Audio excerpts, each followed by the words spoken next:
Hey there, guy. How What's you up? doing? All right, not bad at all. Good to see you, man. Good to see you. Haven't seen Good you to in see you too. in two How two many? Two decades. decades? 20 years? Oh my God. Yeah, Yeah.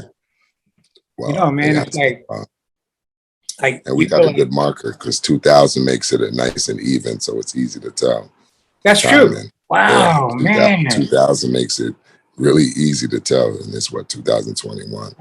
We were doing it back at DHMS back in the day, right? Hmm. Yeah. So good Wow. to see you, Dragonfly. So good to see Yeah, you, man. man. Like Still looking I'm so good. Still happy. kicking around. I'm so happy that you did well and you're happy and you got a family and everything is good for you.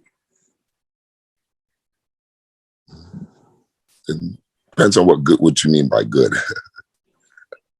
Well, Some I things mean, are, things that make you smile, things that make you feel good. yeah, I do have some good, but it's like, it's in life, even when you think like you've done good and you're in a good place, like the negative stuff always seems to overshadow, the good stuff. Well, man, having been on the planet a few days longer, let me share Hmm. this with you. That you're right. You're right. However, behind every cloud, there's a silver lining. Depends how you want to look at it. Like that cup you just drank, is your cup half empty or half full? It's in here, man. Half full. All right. Hmm. If it's half full, ain't nothing stopping you except massive action. Like when you put the hit on a guy, massive action. Yeah. Still putting, still putting hits on them now too. It's funny. I was just talking about football. I haven't played football in 4 years. I took a break. I played all the way up until 2016, 17, one of them, and took 4 years off. And then all this stuff started happening. I lost a lot of people. I said, you know what, Ains, life is short, man. If you can still play and you enjoy it, why not? Why not play? And then I'm watching this guy, Tom Brady. He's still playing at quarterback at this age. Why not? Why not? Something that you enjoy. And it was just all that's going on. I said, you know what, Ains, you know what can get you kind of back into a good space? Football. Yeah. Football. Well, football is a Football. mindset. Yeah, it's a mind. Get right. It's a mindset. It's a mindset. And that's just the last couple of weeks just given me everything hasn't totally disappeared, all the bad stuff, but it's just given me a sense of peace. It's given me another something to hold on to, something that I enjoy. So I'm really loving it right now. And we're undefeated too, so that's pretty cool. What team do you play for? I play for the New Jersey Stags. Was that a full contact team? Full contact with pads, yeah. NFL rules, semi-pro. They're located in Newton, New Jersey. It's about an hour away Okay. from. Wow. Okay. Cool. So you get semi-pro money? Oh, not no more. I used to. Shh, can't tell. I used to get a little tip here and there, just gas Okay. money. Yeah, I got you. I got you. Right. Slow gas money. Like Those in, trips is long. I mean, like in college, right? No, Kyle, they didn't give me nothing. They took all my hard work. Really? You went. What school did you go to? I went to Colgate, man. They're like Ivy League school. They're not giving you no free rides. Yeah, I know. I know Colgate's by the rules. You gotta earn it. Yeah, they're strict and by the rules. Yeah. Trust me. I mean, It's funny you said that. even where I went to Hawaii, right? Even we had a little slush fund for the guys, Slush fund. I've heard that terminology. No, what it was, see, I get my meal ticket. I would never use it. I just sell it. That'd be my week pay. Oh my gosh, it might be a violation of some kind of rule about that. I guess they have to be retroactive, right? They have to take away my scholarship, right? So, but see, by nature, you're a warrior. And if you're not doing what a warrior is supposed to do, then you become, unhappy. Yeah. I think that's absolutely right. I kind of lost my little competitive edge a little bit with certain things. And this kind of showed me like, Ains, you're still, even though time passed, you're still that guy. You're still that guy. It's nothing, that internal flame hasn't changed, It So might be a little polished on the outside, but you know, all the inside stuff is similar. how do you translate that into, like, from the football field into the life field? How does that work for you? From the things I can do on the football field, it's a reminder, because to me, I work easier on the football field than in the life field. The life field is harder. Football field is easy for me. So I use that and transfer that energy and that mindset back into the real life. So I kind of had to use football as kind of a therapy right now for me to get going in real life, you know, because football, that's easy for me. I can do that rolling out of bed. I took 4 years off and I'm still a starter, still out there making plays, you know, at this age, at 40 years old, and playing linebacker, not safety, Really? corner, linebacker. I've been playing linebackers for the last probably 10 years of my career. I started off as a cornerback and I played a little safety, but I realized, Ains, you could play a little butter ball. You play D1. Why be out there in corner and isolate yourself when these guys are running the ball and doing other things? And I said, you know what? You need to be in the middle of what's going on. And now I moved to linebacker. Now I can move sideline to sideline. I'm in the middle of the field. Right. It just made more sense. And me and Rob was playing at the time. He was playing linebacker. So we decided to switch. I said, you know what? You play D tackle now. I play behind you. So now at 2 layers, you got 2 very, very good players. And to me, that dynamic, it just changed everything. It just made our team that much better. How much you weighing now? I don't even want to know. I don't even want to say that. I probably weigh, like, right now, no more than like $175. Oh, really? Probably lighter than high school right now. Yeah. But that's good, man. That's good. But I want to stay light. A lot of people want to get bulky and big. No, I like to be loose. I'm flexible. I can stretch. My head still goes to my knee. Wait. Remember, I told you all that. You the guys that want to know about that stuff then, remember? Mm-hmm. All you wanted to do was push weight. It started with you. I couldn't put my head down. And that year you came, you made me in tune with my body more than anything else. And that was huge, mind and body. Because you made us do things that I didn't even think I could do before. I still remember you put that bottle of water 100 yards. Oh, yes. I still remember that day in the back. We worked hard. You said, who wants tap water? Who wants Poland Spring? You get the gratification. I said, I want that Poland Spring. But one thing I will never forget, I remember when I started bear crawling and I turned around and looked back. Most of the guys quit. Right. And I remember you said that, Ains, look, you see, yeah, look at that. They quit. Look at that mentality.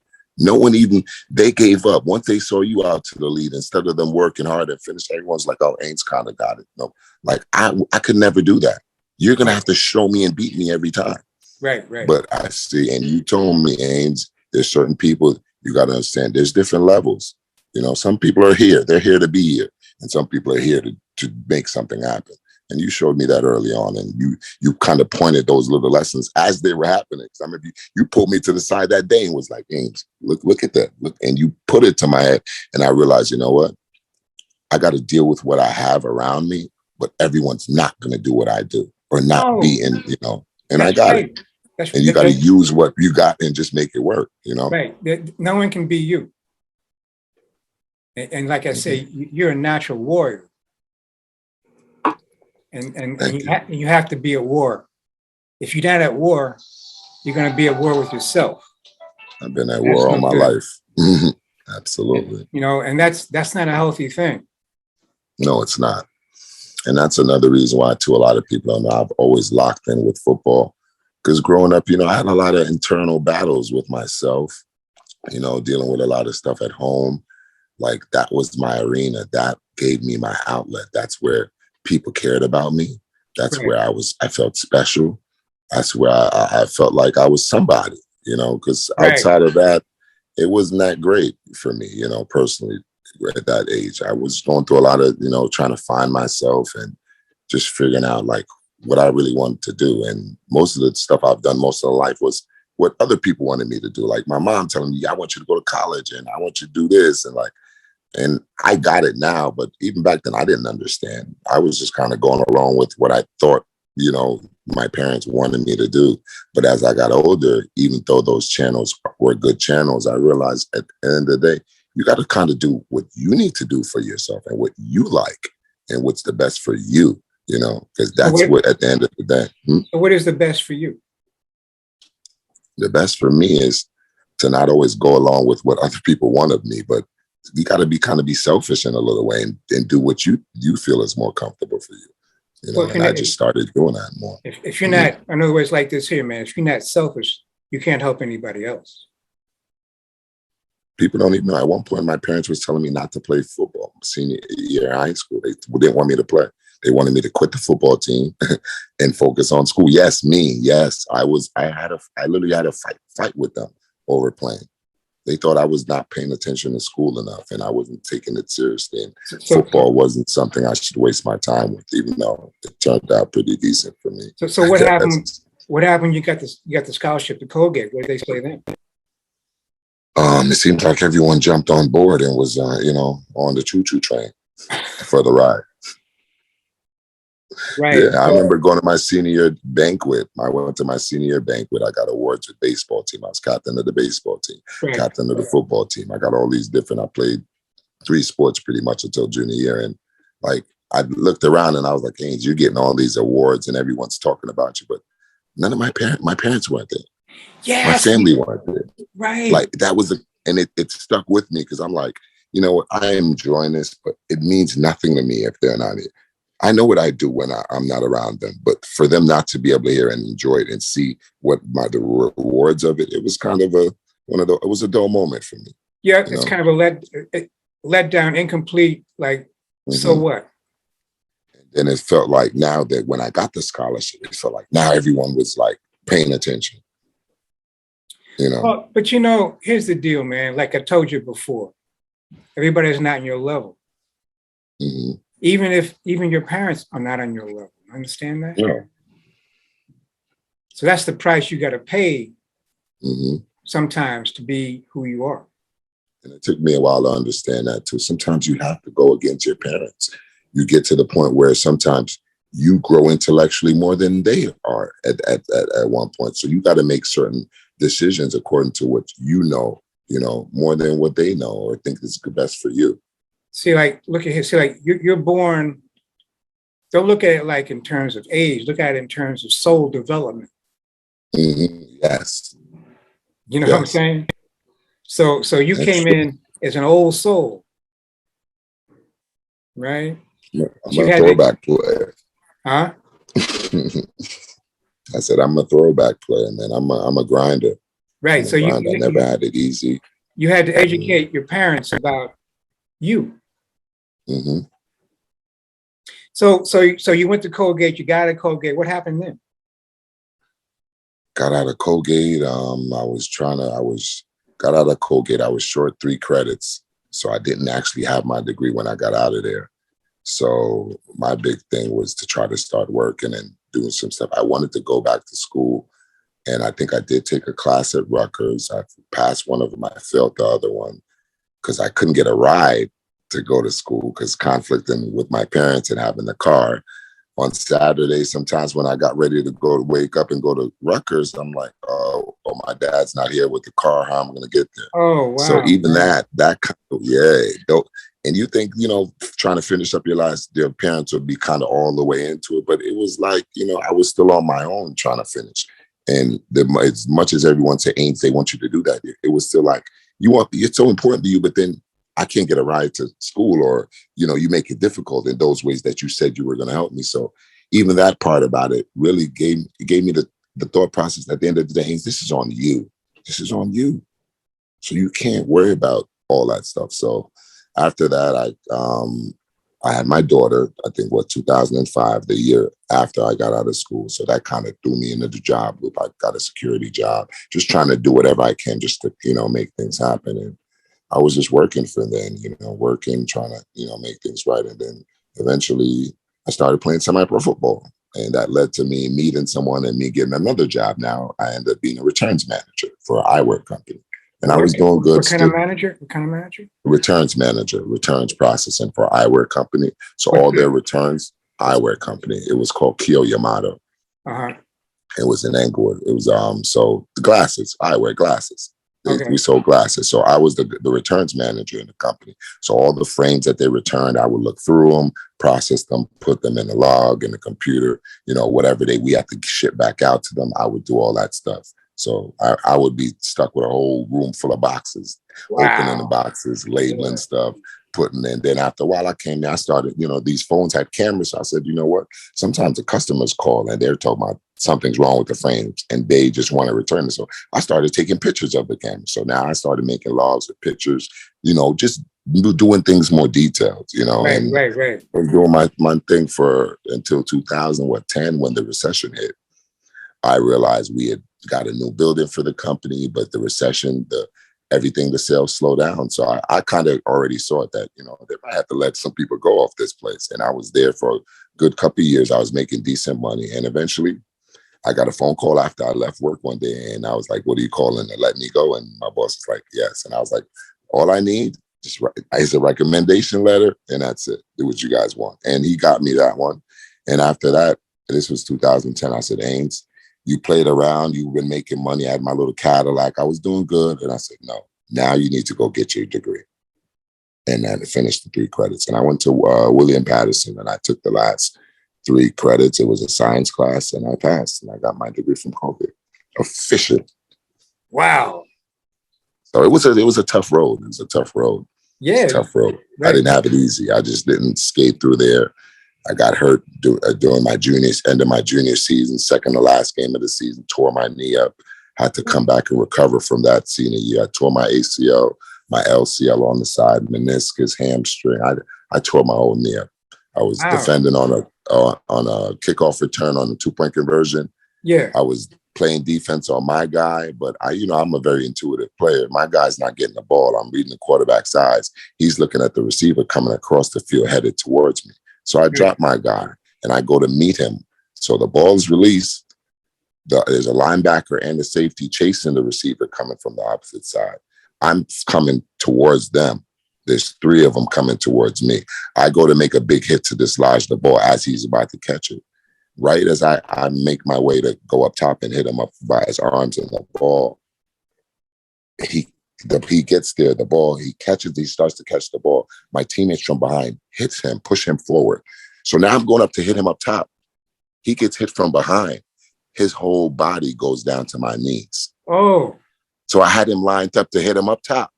As soon as it was a bam play, he caught it. Then my strong safety in the line, they pushed him forward or nudged him forward. So I was aiming up high for his arms and chest. Now his head and everything, shoulder pads going into my knee. Whoa. Hit my knee, flipped me upside down in the air because I was going to launch myself at him. Flipped me upside down. I hit the ground. I knew I was hurt. Whoa. I knew I was hurt. I couldn't really move. It was one of those moments, yeah. Like literally, thank God my feet was coming off the ground a little bit. My leg would have been stuck in the ground and it would have been worse. Yeah. Because I was just about to get off my toes. And the left leg they hit, it was in the ground for a little bit because I was about to lift off. As he hit me, it popped out at the end. But if that would have stayed down, my whole thing could have been shattered, even worse than it was. And it was a tough injury, very tough injury to recover from. But I came back the next year, did surgery, and we went on a 21-game winning streak to a national title, which was a beautiful thing. So national title, what's that? What league is Colgate in? We're in 1AA Patriot League. We won our regular season games 12-0. We went undefeated in the regular season 12-0. Wow. Yep, and we were the first Patriot League team to go past the second round, and we went all the way to the chip. Woo. So we did history stuff within our school, but also in the league. No team in that Patriot League has ever went that far, all the way to the dance. So did you get any NBA offers or anything like that? Oh, I didn't get any NBA offers, NFL offers. I mean, yeah. You know, I'm catching your words. I got you. I got your back. It's funny because I tell people all the time, I'm from the islands. I didn't really know anything about the NFL till late. I did like Lawrence Taylor. That was my guy that I used to kind of moniker off him and Ronnie Lott. Those are the guys I watched. Yeah. Him, Ronnie Lott, Deion Sanders, and I watched a little Bo Jackson. Yeah, right. So those are my guys. That's who I was looking at. growing up. Right.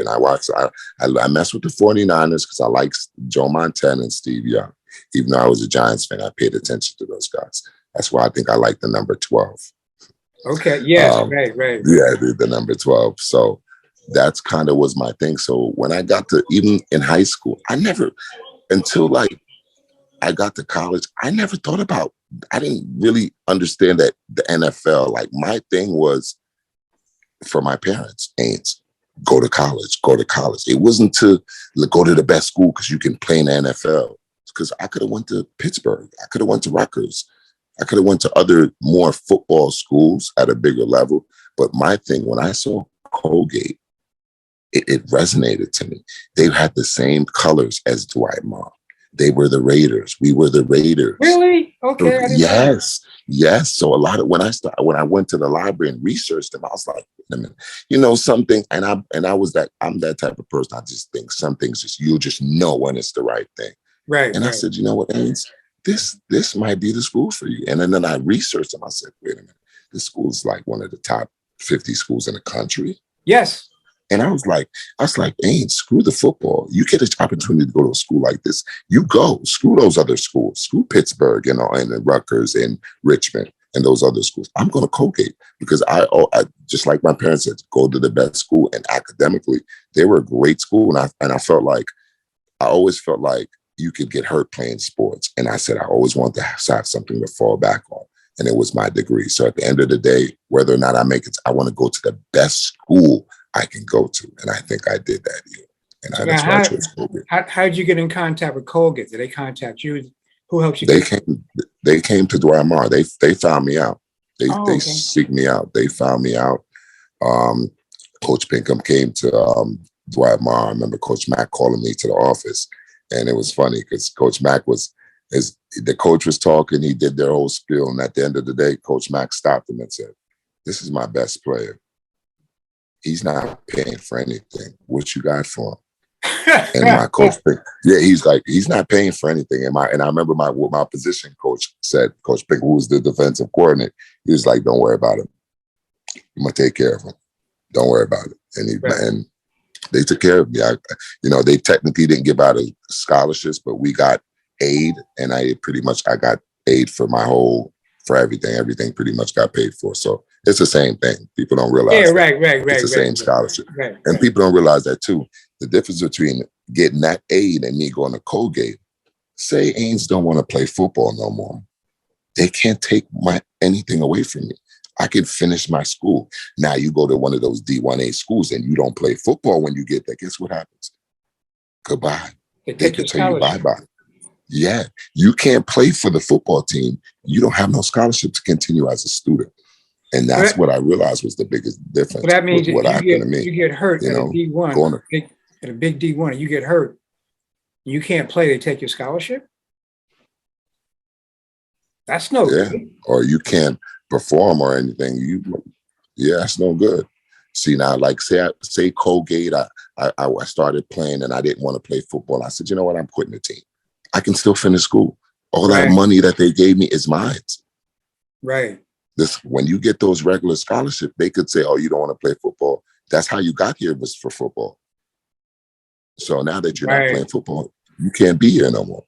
Right. And that's the difference, So I was glad I was in a situation where I had that safety net, because I never really realized about the NFL. I'm not born in this country, so I didn't grow up with my dad playing or my older brothers or them playing sports. I caught on to that stuff later as I got here, and all I thought about was college. I didn't. And then my senior year, we started doing good. We were at a longest winning streak in the nation. We were on Sports Illustrated.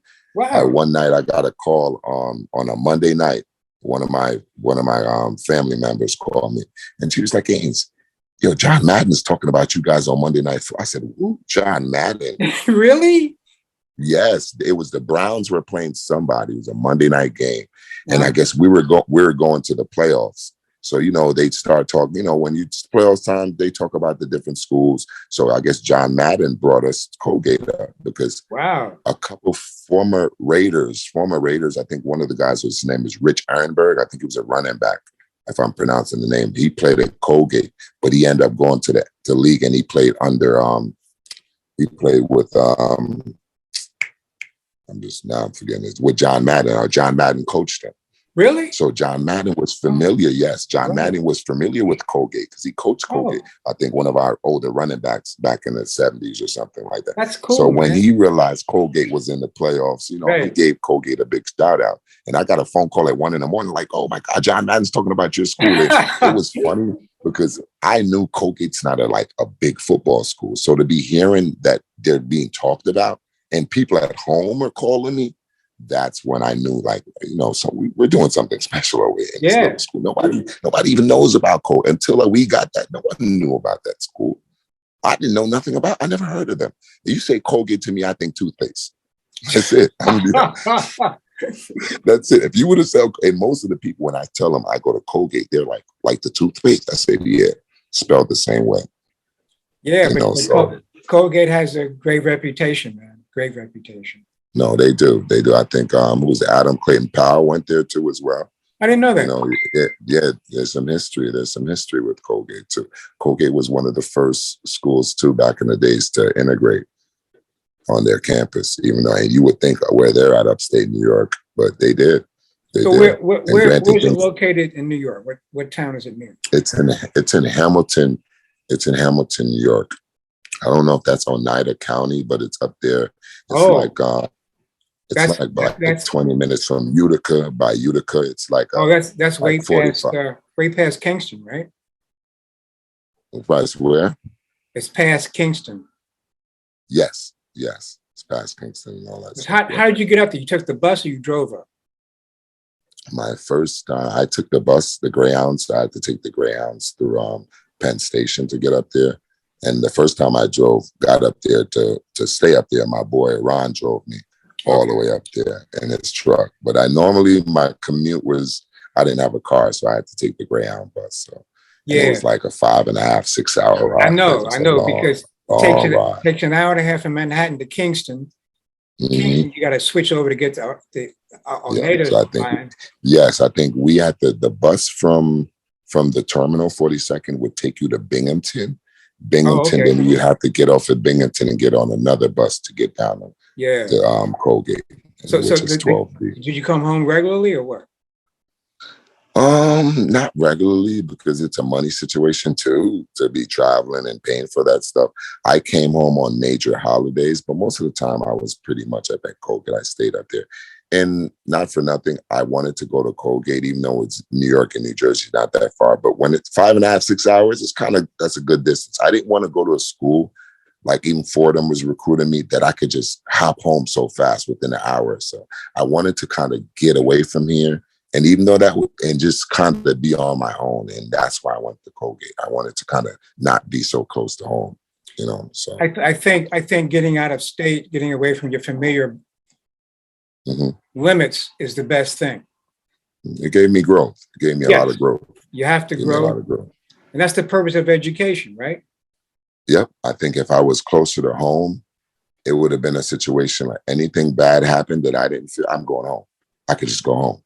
Or you know what, let me go quick. I can just go home. Because a lot of situations happen at school and I'm thinking, Ainsley, I want to go home, but your go home is 5.5, 6 hours. So wait. Look, man, my man. You know how many times I almost quit and packed my stuff up and wanted to go home? You know how many times I was like, Ainsley, you're not doing this anymore up there? Why were you thinking like that? Because the environment, it was just so different. I wasn't used to it. You know, coming from Dwight Morrow. How was it different? What do you mean? It was different as far as the demographics, the racial makeup. I was coming from a high school of all minorities to go into a school where you're not the majority anymore. And, you know, it's pretty much, you know, white students are the majority on campus, and we're not really the focal point. So everything they're doing on campus is not really for us, you know. So we got to kind of find our way. Unlike Dwight Morrow, they kind of cater to our culture and what we do as a people because we're the majority. Poor baby was spoiled. So I got put out there on my own with no wings. Wait a minute. So that was a little different. Well, let me ask you this now. Compare this now. 5 hours or 6,000 miles? Repeat that. 5 hours. That's where you were. You were 5 hours away from home, right? Mm-hmm. I was 6,000 miles away from home. 6,000. Wow. 3,000 across the continent of the United States and 3,000 from LA to Hawaii. That's a lot of miles. I don't want to be that far. So now, when you talk about packing it in, you can. You got to stick it out, brother. No. You got to do about 5, 6, 7 checks to even get out of where you need to get out of. Trust me. You know what I'm saying? So I can relate to that. It can, especially like your first year. And then each year after that, you think it gets better, but it never really does. And my freshman year was rough. Sorry to cut you off. I felt like I need to drop this in here because it was a big part of it. My mom was doing her first open heart surgery when I was going to school, my freshman year. Oh, wow. So that was huge. So that summer, I had to leave right away. I think I didn't spend the summer because Colgate had an OUS program. So right after graduation, I might have spent a week or 2 at home, and then I was off to Colgate immediately. So that whole, some students, they might stay home for the summer, then go to day rush because of football. We got up there early. We had some classes that we were able to take to get us a heads up. So I left school early. So during that whole thing, my mom was about to have her first open heart surgery. And just imagine how I was feeling. I was so scared. And knowing that I wouldn't be there with her, because I'm going to be at school. And even though, I have older siblings, from what I've done, I always kind of felt like I was the older sibling, Right. And it's just like you said, it's not always the age thing. No. It's about experience and what you've done. And even though I'm one of the younger ones in the family, for the steps I've taken steps of an older brother, as far as being the first one to go to school and graduating and certain things like that. So when it came to my mom having heart surgery, I felt so horrible that I wasn't home to be with her, and made sure she was good. So I was up at Colgate freshman year. That was first couple weeks, like even on campus, like listening to my Walkman, like bugging out, thinking about home. I want to be back home. I went through that homesick thing for a while. And not necessarily because Colgate was the worst place to be, just because I wasn't used to not having my comfort zone, So you kind of, when you don't have your comfort zone, you make every little thing a big deal. Normally some things, if you're home, a lot of stuff happens. You're like, because you're not going anywhere. But when you're away from home now, little stuff, and the first easy thing to say, you know what, let me go, let me leave. Yeah, That's the easy way out. Right, easy way out. Easy way out. I quit, but you can't.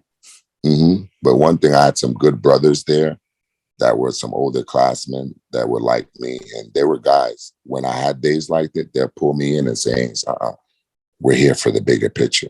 I had guys up there that I ran, that reminded me, some upperclassmen that said, Ains, look at us. We're all in this. We can't quit on this thing that we're in, And then I started to really get it. I started to really see the bigger picture. And then one my big thing was, Ains, at the end of the day, football is football. But at the end of the day, the most important thing is for you to finish school. Yeah. And once I stuck to that, that was my thing. Because I didn't think about NFL. So for me to go to the league and all, that was not my big thing. My big thing was to finish school and get my degree. So that I just focused on that stuff, So senior year, when an agent called me like, Ains, where you guys? I'm like, agent? I'm like, for me, I got letters. It's like, listen, our running back is the Walter Payton finalist. He's like the best player in the country.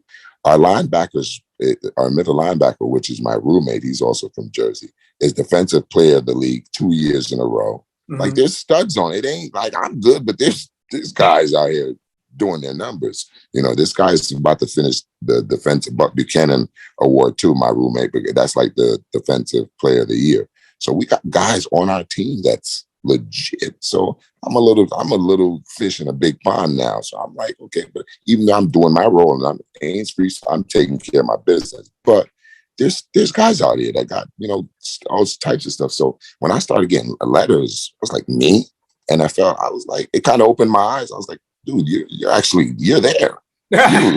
You're there. And I'm like, it was kind of surreal for me. And then I met with my agent senior year, right before I think our semifinal, or maybe a week or so before our semifinal playoff game. I think I had a break in Jersey. Me and him met at that diner. That diner is a diner on Route 17. That little shiny little diner, right when you get off Oh yeah, Cauliflower. when you're going north. Yes. Right. Yes, we met. I won't forget that But diner. it's right next to the Chevrolet place. It's in that. Yes, it's in the little island right there. That island. Yes, Right. that's where me and this guy met. He was a lawyer. He was from Fort Lee. I think I still have the letter and cards now. I never threw those stuff away because people won't even believe me. I had an agent. I signed the paperwork. We talked. I remember calling Coach Mack about it. He went over it with me. I told him what I was doing. I met with the agent at the diner. We signed the contract. Going into that semi-final game against Florida Atlantic, we just won up. We beat Massachusetts first, UMass. Then we played Western Illinois in a snowy game up at Colgate. That was the second. Then the third game, we were going from playing in a blizzard now to playing in 80-degree weather in Florida. Wow. The next week. So right before that, I was communicating with my agent. I remember he sent me a letter. There was a letter in the mail. I guess there was an article about me locally here in Bergen County.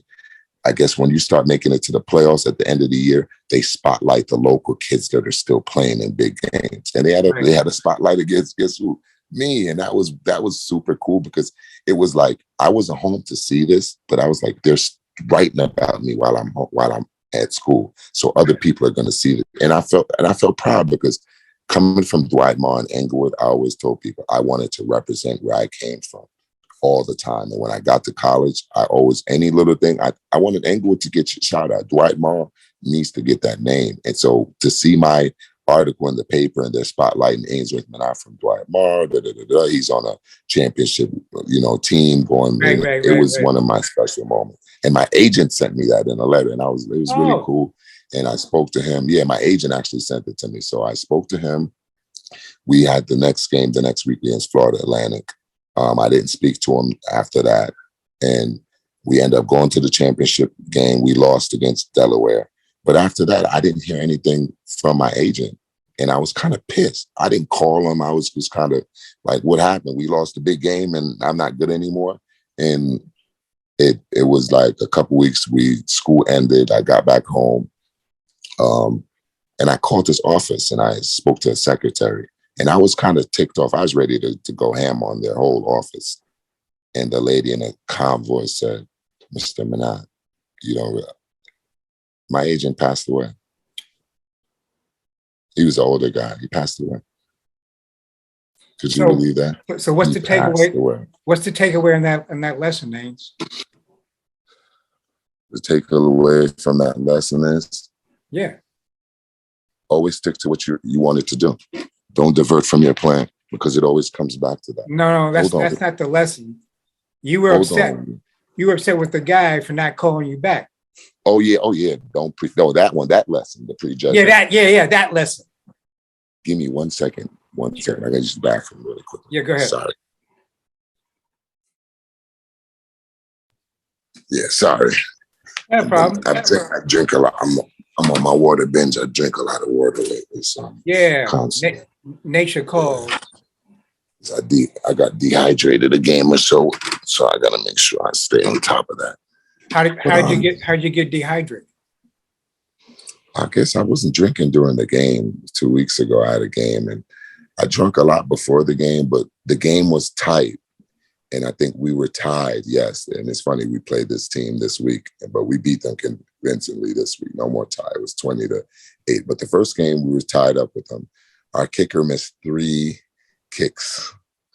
We scored a touchdown late because they had the lead to come back, but we needed the extra point to have the lead.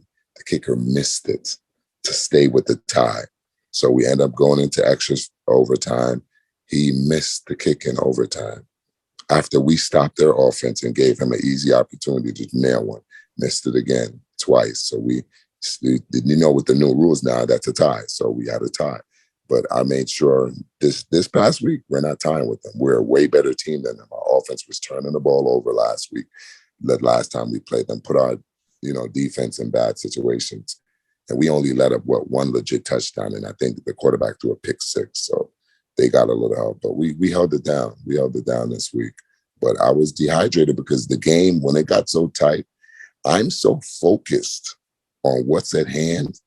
I kind of forgot, Angel, you got to kind of take care of yourself in the middle of this battle. And it was one of Well, I those things. mean, you know, if you're not taking care of you, what's up? And it's funny because I remember in the game, a couple of the water boys ran up to me like, "You want some water?" And some of the other players, and I was like, "No, I don't need no water. I'm good," because I was just focused on not letting these guys score. So my ability to get locked in sometimes hurt me because now I don't pay attention to what's going on with myself. Okay, let's make that transition now. You had this fantastic ability to be focused. A great tool, a great powerful thing. How do you translate that over into other arenas? Or do you? I do. And that's why I say the tools and the fortitude and the experience I have from, and not just football, all sports that I played, you know, because I played a lot of baseball growing up, played basketball as well. I try to do everything. I grew up as, just like I said, Bo Jackson was one, a big guy for me. Deion Sanders. I kind of wanted to do everything like those guys. I never was the guy that says, I just want to do one thing. Now, I kind of, whatever it was that everyone was doing, I wanted to be the best at it. I didn't care what it was. To me, an athlete, it don't matter what the sport was you put me in. I work hard at it. I'm going to be good at it. And I believed in that, you know, so my thing, I translate a lot of that stuff into like my real life work, you know, football, like getting up for the meetings, always being on time. That stuff translates into getting on time for your job, your career every day, the workouts, the commitment to practicing every day. That's the same commitment you have to do in life when you get a job or you have a career. So it's like the sports, it was practice for my real life. It showed me good examples, working with other people, teamwork. A lot of careers and jobs, you got to work with other people. I think football is a great experience of showing you about working within moving parts. And yeah, there's a big hole, but you have to play your role in the bigger. And football and sports showed me that. So that helped my regular life a lot. So what are you doing now besides playing semi-pro? Right now, I'm doing a little back end work. I have my company, Minott Athletics, my training company, where I do multi-sports training. But it's not just about multi-sports training. I'm not necessarily trying to make your kid the best athlete to go pros. My thing is using sports as a mental tool for social skills, because a lot of kids suffer these days socially, and it's a big thing. We have a lot of these school shootings, kids not feeling comfortable in their own skin, not feeling comfortable around their peers. And I think that's a big thing. Sometimes we forget in school. We worry about just the grades and we don't worry about the mental side of the kids and how everyone's coping. And I use sports, and I've been doing it for a little while now, to help those kids. A little thing for a kid in school to feel comfortable is not being the last one to get picked for a team. Yeah. Being able to play the same. Yeah. We think as adults, you laugh. I'm like, when you're a kid and you're the last one or no one's picking you, you know how that's like your whole world is crumbled. We as adults, we can accept that better now. We know better. But as a kid, when you're going through those stages, and some of us are tougher, it make and break some kids at a young age. Yes. You know, and to me, that confidence through sports, that experience, to me, that carries so much weight in real life, especially at a young age, for building kids up and giving them an opportunity to do what everyone else. I think that's super important, more than you just being an athlete or you can run fast or jump. Socially, feeling comfortable in your skin. And that's what I use my stuff for. You know, being able to have a kid that, you know what, you know how to play basketball or baseball now. Now you can go outside and play with your friends. Now you can play throwing with your dad in the yard. Like, that stuff's huge. Now you can make the basketball team, you know? So I take pride in that. How can people get in contact with you? You can find me on IG, Instagram, Minott Athletics, MINOTT Athletics on IG. I have Minott Athletics on Twitter as well. And you can find me on Facebook too as Ainsworth Minott, my government. But I'm all on social media. And I'm sure if you Google my name nowadays, I'll pop up everywhere. So and then I'm not that hard to find. What about your email? Got an email? Yes, my email is ATYANAJA12 atyanaja12@gmail.com. That's atyanaja12@gmail.com. That's my email. Cool. So cool. you can email me, you can reach out to me on IG, send me a message, and I'll get back to you guys. No problem. And now you're also a social activist, is that right? Yes, that's another part. I have many, many, many talents. This guy, many talents. I'm a little bit, I started doing a little activism, when George Floyd, as you can see, my background is George Floyd as well. That's a big part of my life right now. I said, I've been searching and thinking for years now. It took me 40 years to kind of figure out what my purpose is. It took me 40 years to figure out why I've been leading in other little microcosms to get to this big point. I've been captain of football teams. I've been captain of baseball teams.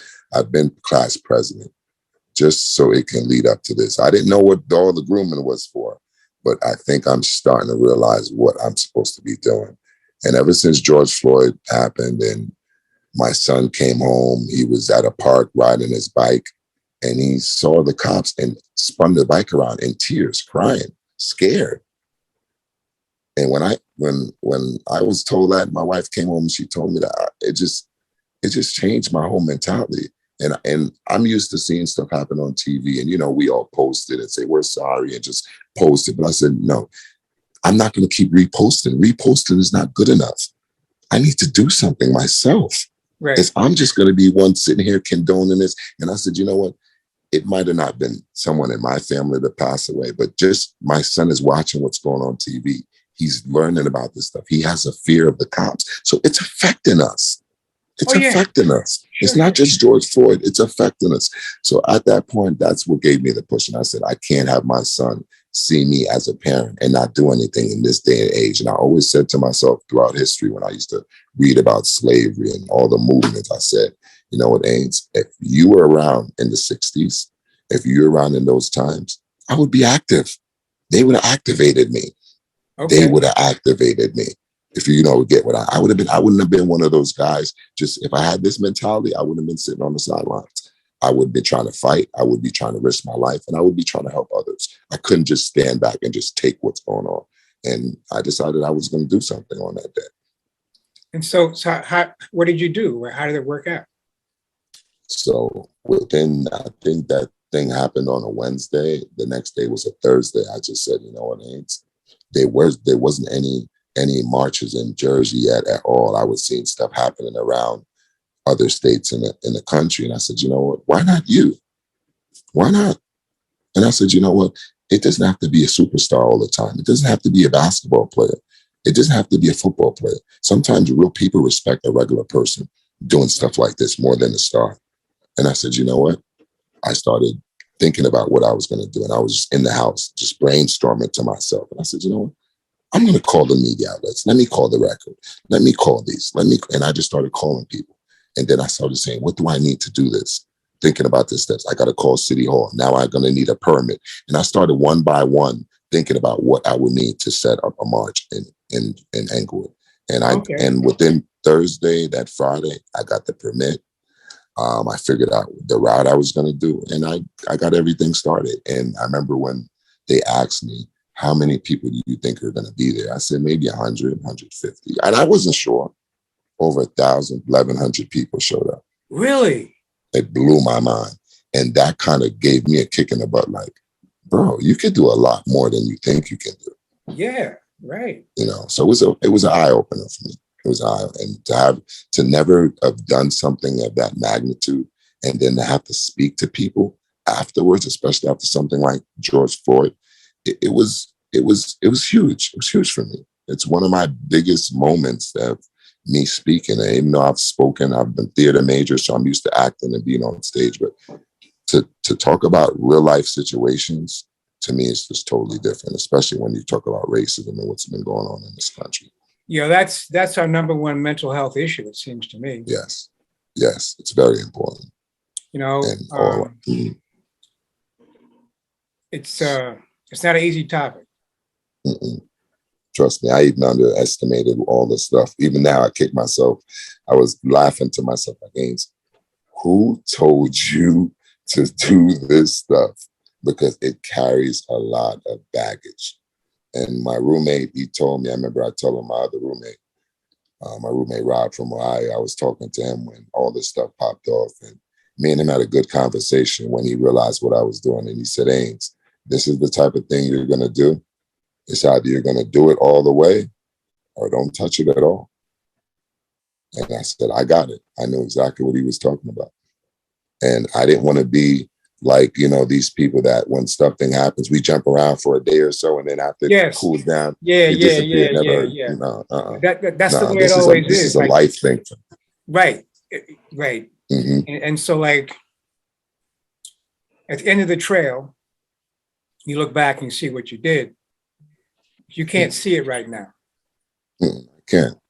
I can't. Even people are telling me, oh, Ains, like, I don't think about, I'm doing stuff. I'm not thinking I made history, or I don't think about that stuff. Like, I'm just doing what my heart and my mind is leading me to. I'm not doing this for popular. I tell people, I've been on cameras before. I've been doing stuff. This is not nothing. I've been minding my business, doing what I got to do. I don't care about being famous. I don't care about making money off it or anything. All I want to do is make a statement, make things fair and correct for my people. No. Excuse me. See, that's why you're dangerous. Why? Why? Because, Ains, look, if you're not in it, history is run by what? By one thing, money. Mm-hmm. If you're not in it for the money, that means you can't be co-opted. Yeah. If you can't be co-opted, only thing money is good for is to pay bills for me and make people frivolously happy. But as far as me wanting it to I don't care. My stomach is full. I'm good. I'm good. I got some water. What I'm saying is the way the game is played, it's run by money. Yeah. Oh yeah, I know. It's a dirty game. So if you can't be co-opted, then you're dangerous because you can't be co-opted. Yes. And that's why a lot of people don't mess with me, because I don't do the what they call the buddy system. I can't play the both sides. If I'm going to deal with the issue, it's one way. I'm not going to go wallow in the mud with someone when I know you're not doing what I'm doing. You're going to do that by yourself. I can't do that. I can't get my hands dirty and then talk and preach that for my people. I'm not doing that. So what is the next step in your social activist activity coming up? My next step, I currently have a court case that I got to handle this month from the cops slamming me and abusing me on the ground after I broke up a fight last October. So I have that pending. I have a phantom assault on a cop, which I didn't assault anyone. I was dressed up in a suit with a megaphone strapped to my arm and got pushed around after I broke up a fight of 4 young ladies. And then the new cops came and they wanted to tell me, no, we're in charge. It became a chest bumping contest instead of a thank you, Mr. Minott, for being a good citizen and breaking up that fight. But they've been on me since months before from doing all the marches. So when that happened, I know that. I know right. That. Yeah. So they jumped on me instead of telling me, man, thank you, man. You guys stop these girls from fighting. They were focused on no more protests. I said, we're not even protesting. We're doing a Black Excellence March. We're not protesting against anything. And if you came out there for a fight, why would you be so worried about ending our thing? We helped this situation. I'm watching on the news every day. I see people. I saw an Asian lady get kicked out of a store, and there's people walking by her and not even helping this lady on the street. I see stuff happening on the street, and we talk about it takes a village to raise a child, right? So that same village should watch someone else's daughter get into a fight that they can break and help up and walk right by and not say nothing. People actually came to me and said, Ains, next time you shouldn't have broke it up. Why? People said that to me. Why? That's what they said. This was one of the things. When you're doing stuff like that, you're too valuable to put yourself out like that. What am I saying? Valuable to whom? That's what I'm saying. So just because I'm leading this so-called movement, something happens in the street and I'm going to say, oh, let me make sure I don't get in trouble first and send someone else. If I see it and I'm there to do it, I'm going to do it. I'm not going to send someone else. So you have to go to court. What's going to happen there? The court, I haven't gone yet. the court date. I had to get a lawyer. The court dates have been getting pushed off. I think I have it sometime this month at the end of the month, 28th or something like that this month. You've been getting pushed off because what? They've been because of COVID and a lot of other nonsense. And, oh, I see. You know, and you know that stuff. They've been not doing in-person stuff, so it's been taking them a while to get their stuff together. But it couldn't be that they want to downgrade it, right? They better do something. I have no criminal record. I don't have a felony on my record at all. At all. How do you go about telling someone you're going to slap me with an assault on a police officer at this age? At this age, right? And doing what I'm doing, breaking up fights, handing out food for the food pantry. That's it's ridiculous. Look, it's not about that. It's about the fact that the system knows it made a mistake. Mm-hmm. Everything was on video recorded. In other words, like how you string them out on defense. Mm-hmm. They're trying to string me out. They're trying to string me out. Yeah. You know what I'm saying? They're trying to string me out. Right. But they better drop them charges because they have nothing for me. I have nothing to hide from them. So they can't pull it. So after the case, then what happens then? What you got on? Even before the case, I plan on getting back on the street during that case too. Hopefully in the next couple of weeks, I want to get back on the street. I just been kind of working on some career things. I want to get back to teaching, so I've been kind of working on some job stuff right now. But I got once I get, because to me, just like a lot of people are saying, Ains, you can't do anything for anyone unless you're okay yourself. So I've been trying. Yes, so I've been trying. No. Ains, try breathing. Either you do or you don't. Right. So I've been trying to work on getting myself together. How can you try? You are working. Right. There you go. Get the words from me because I'm see, like what I'm trying to share with you is, in your position is key to understand your language. Language, right? Your thought language. You can't say I'm going to. That doesn't work. There is no future. You know Kung Fu Panda, right? What did Master Oogway say? He says what? The past is a history. The future is a mystery. But the present is a gift. That's what we got.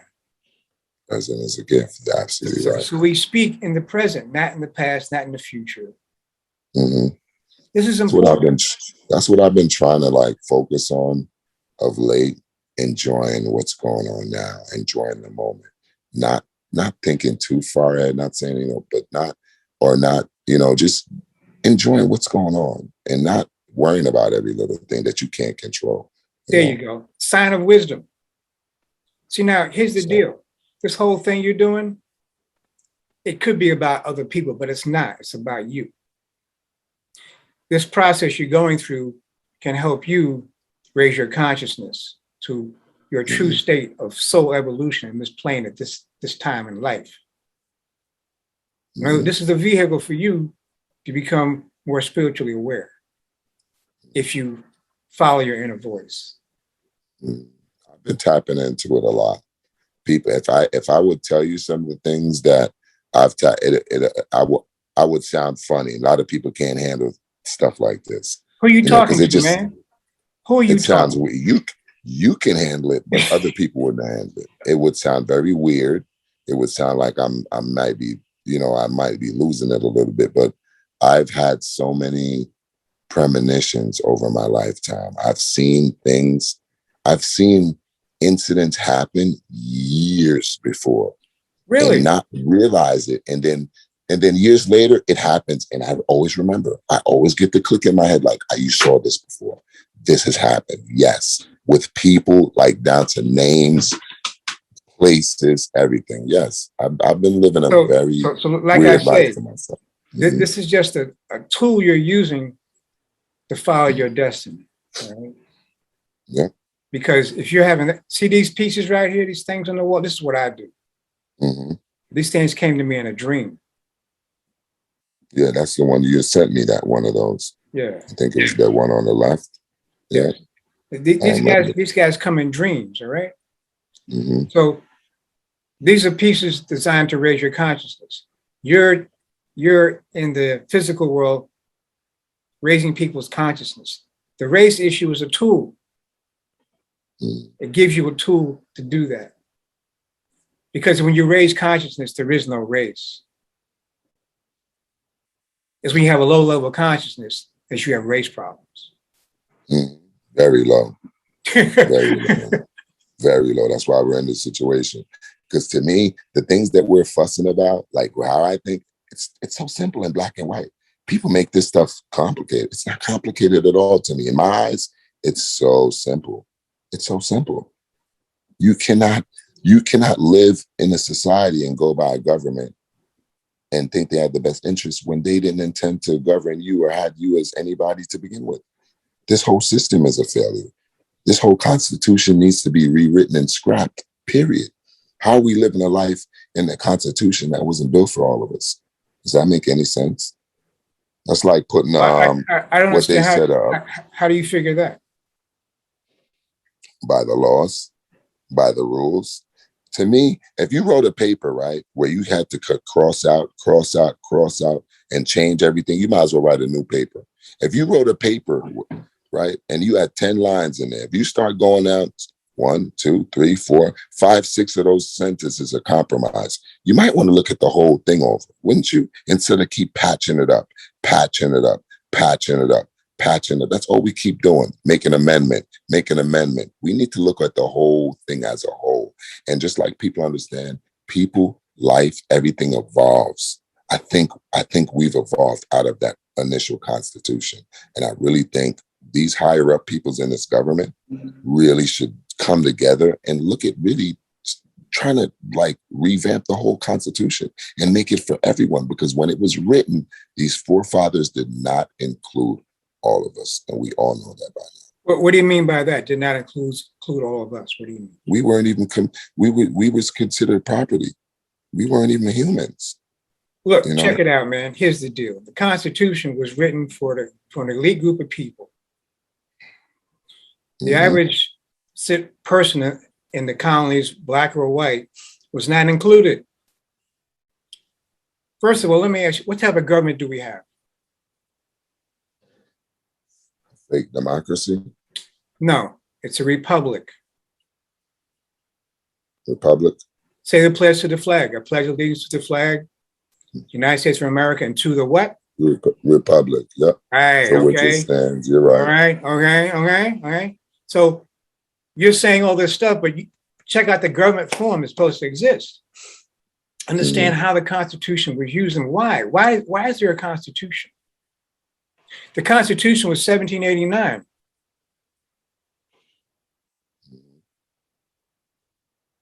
What's international bankruptcy? How did the colonies finance the war? How could the colonies who put all their money into getting free allow British ships to be on Lake George and they did nothing about it? These are the things you want to get into. You're talking about topical stuff. Once you get into it, especially the money aspect, you'll see how the game is played. Yeah, it's all about money. The mighty green dollar. How could a bankrupt country like the United States afford to buy Louisiana in 1803 for $5 million? Where do they get the money from? Yeah, somebody's supporting them. Right.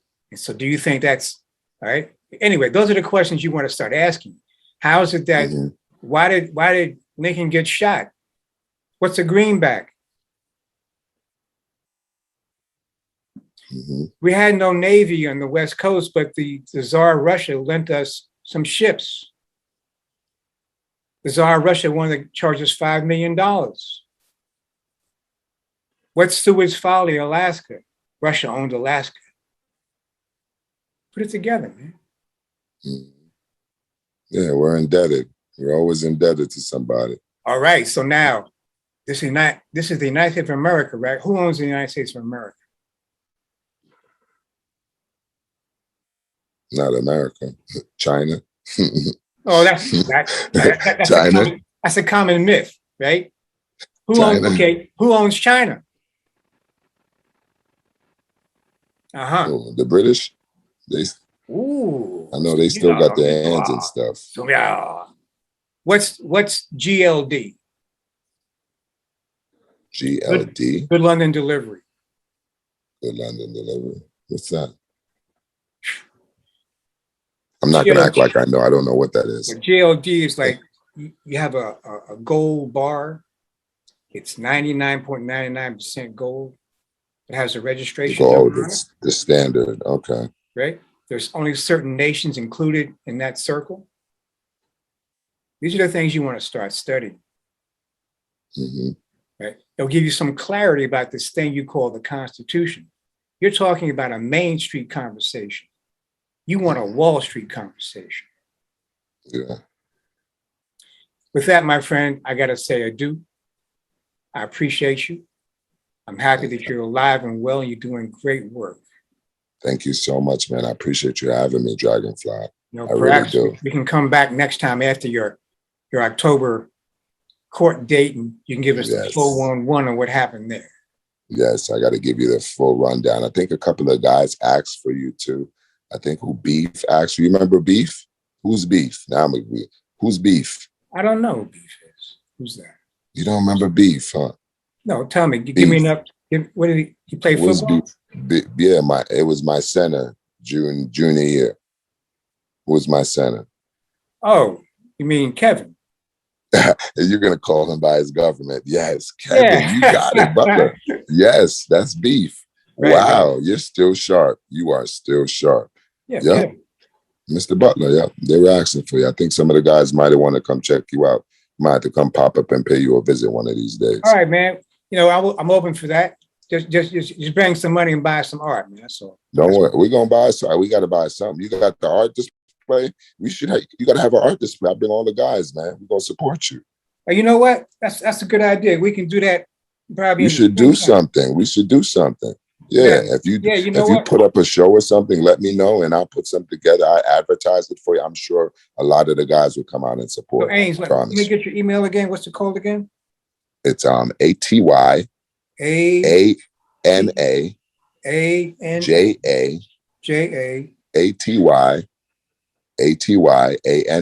JA 12 @gmail.com. ATY ANA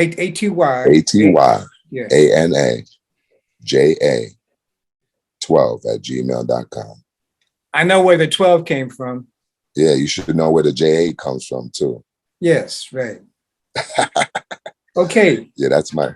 Mm-hmm. So and next time we'll talk about how you got the name Mad Dog. Oh, Mad Dog. Oh, I never. It's funny you said that. I thought about that earlier. Was it last night? I was thinking about it because I was like, a lot of people don't really know. Some people know now because I had to explain. But a lot of people thought I got that name from like off the street stuff, hanging out. No, I got that from football. Right. And they took, you take the Mad Dog into my personality and want to think it's no street stuff. It's football stuff. And my buddy, which everyone says I used to look alike because they were like brothers, Sirius Jones. I never forget because coach, he was a class or so ahead of me. And I was the backup free safety last year to Will Norwood. Now this year I'm thinking, I'm gonna move up. And then Sirius, they put this guy in my spot in camp to go on the first team. And I'm like, no. I was upset because I felt I should be in that role. And this guy didn't even play last year. How dare you guys? How dare you? And I never forget it. I think the next 3-4 plays I made in a row by myself. The next 3 tackles, one tackle, play 2. I didn't think no one even moved the ball for that series. And I remember you said, you know what? That's what I got to do for you to get you play like this. That's what we got to do. We got to thank you, Matt. That's your name, Mad Dog. And you said, right. You know what? I got it something. Yep, I remember it. That's exactly what you said. This is what we got to do to get you to play like this. I'm going to piss you off every game. And you said, from now on, your name is Mad Dog. And then I got that tape, number 6, I think. I still got it somewhere in the house. You gave me that tape. It's been a pleasure reminiscing, going down memory lane, like it never was no difference, right? It was no different at all, man. Thank you so much, man. Thank you for just the mental awareness. I think that was one thing at that age a lot of us aren't in tune with. But it took me a little while. At first, I was like, but I got it. I started to get it. I got it. And you got through to me. Thank you. All right. My pleasure. I appreciate it. Peace out, man. Thank you. See you on the Have a rebound. good Best of one. luck to you Stay and your safe. family. I'll see you soon. Yes, All right. right. And make sure you let me know when that thing come out before you start Oh yeah. throwing it around. Oh no, I'm gonna Let send me you. know how it I'm gonna looks. send you the raw feed first. Okay, And you know what cool. I need? Cool. And send me a photograph. You know, a headshot, Photograph of you? body Okay, shot, I got you. so I can put that Mhm. in the thumbnail. All right. Okay, I got you. I'll send it to you later on. I appreciate it. All right. Thanks a lot. Thank you so much, man. I appreciate you. Thank you for your time. Godspeed. You're looking great. And I can't wait to see you in the flesh. All right. Peace out. See you. All right. Peace out, Dragonfly. Have a good day. Bye-bye.